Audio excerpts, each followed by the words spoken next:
रूस के राष्ट्रपति व्लादिमीर पुतिन के कट्टर विरोधी और विपक्षी नेता एलेक्सी नवलनी की जेल में मौत हो गई है। एलेक्सी रूस की सबसे खतरनाक जेल पोलर वुल्फ में कैद थे। इसे आर्कटिक की सबसे ठंडी जेल कहा जाता है, जहां पर -28 डिग्री तक तापमान चला जाता है। जनवरी 2021 में रूस लौटने पर एलेक्सी नवलनी को 19 साल की सजा सुनाई गई थी। एलेक्सी ने पुतिन और भ्रष्टाचार के खिलाफ कई अभियान चलाए। उनका साफ तौर पर यह कहना था कि व्लादिमीर पुतिन देश को लूट रहे हैं, भ्रष्ट एक देश के मुखिया हैं।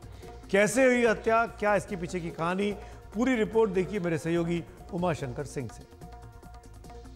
रूसी मीडिया के मुताबिक जेल में बंद विपक्ष के नेता एलेक्सी नवाल्नी की मौत तब हुई जब वे टहल कर वापिस आए और उन्होंने अपनी तबीयत खराब होने की शिकायत की। उसके बाद वे बेहोश हो गए।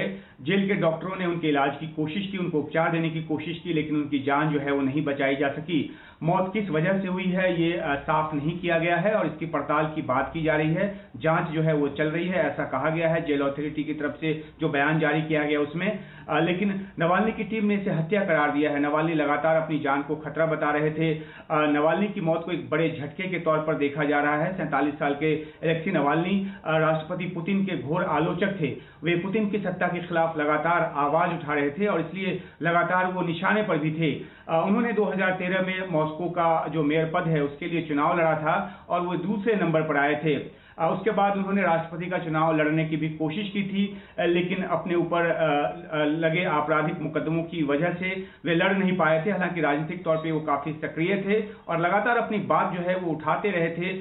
पुतिन की काफी वो आलोचना करते थे और उनको हमेशा अपने निशाने पर रखते थे। स्थानीय चुनाव के समय साइबेरिया में दौरा कर जब वो 20 अगस्त 2020 को टॉम्स्क हवाई अड्डे से एक यात्री विमान में उड़े तो उनकी तबीयत खराब हुई और उन्होंने रूस की खुफिया एजेंसियों पर जहर देने का आरोप लगाया। ये कहा कि उड़ान भरने से पहले टॉम्स्क एयरपोर्ट पर उन्होंने जो चाय पी थी उसमें जहर मिला था। विमान को ओम्स्क में एक आपात स्थिति में उतारा गया और पहले स्थानीय स्तर पर उनको इलाज दिया गया। ओम्स्क के अस्पताल में उनको ले जाया गया। उसके बाद उनको 2 दिनों के बाद एक विशेष विमान से बर्लिन ले जाया गया इलाज के लिए और जर्मनी में उनका इलाज हुआ। जर्मनी में इस बात की पुष्टि की गई कि नवाल्नी को जहर दिया गया था, लेकिन रूस ने इससे इनकार किया और कहा कि बिना सबूत के इस तरह के आरोप लगाए जा रहे हैं। करीब 3 महीने के इलाज के बाद और 3 महीने जर्मनी में रुकने के बाद नवाल्नी ने रूस लौटने का फैसला किया। इंस्टाग्राम पर खुद एक वीडियो जारी कर उन्होंने इस बात की जानकारी दी। 17 जनवरी 2021 को जब ये रूस लौटे तो मॉस्को के एक हवाई अड्डे पर जहां उनका विमान उतरा वहां उनको गिरफ्तार कर लिया गया और उनकी गिरफ्तारी के खिलाफ रूस में जबरदस्त प्रदर्शन हुए। पुतिन सत्ता छोड़ो, रूस आजाद होगा जैसे नारे जो है उनके समर्थकों ने लगाए और सड़कों पे भारी जो भीड़ है वो जमा हुई।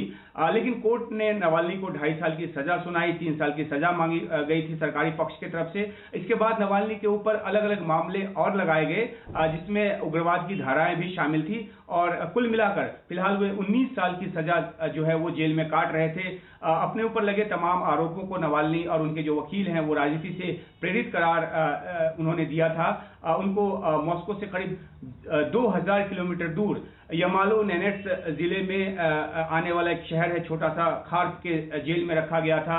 यहाँ मौसम बहुत ही खराब होता है, बहुत ही दुश्वार होता है। आर्कटिक सर्किल में होने के कारण यहाँ भारी सर्द होती है और यहाँ जो है इस जेल में बहुत ही गंभीर किस्म के अपराधियों को कैद में रखा जाता है। यहाँ पर नवाल्नी को रखा गया था। नवाल्नी की रिहाई के लिए अमेरिका और यूरोपीय देशों ने लगातार मांग की थी। खुद बाइडेन ने भी इस तरह के बयान दिए थे कि उनको रिहा किया जाए, लेकिन रिहाई नहीं हुई। अब नवाल्नी की मौत की खबर के बाद दुनिया भर से प्रतिक्रिया आ रही है।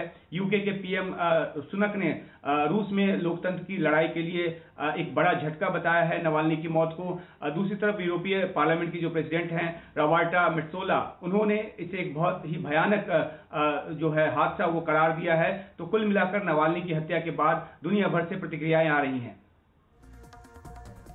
जैसा आपको बताया कि रूस के राष्ट्रपति व्लादिमीर पुतिन के बारे में पश्चिमी मीडिया ये बोलता रहा है कि वो अपने राजनीतिक विरोधियों को ज़्यादा दिन तक पनपने नहीं देते।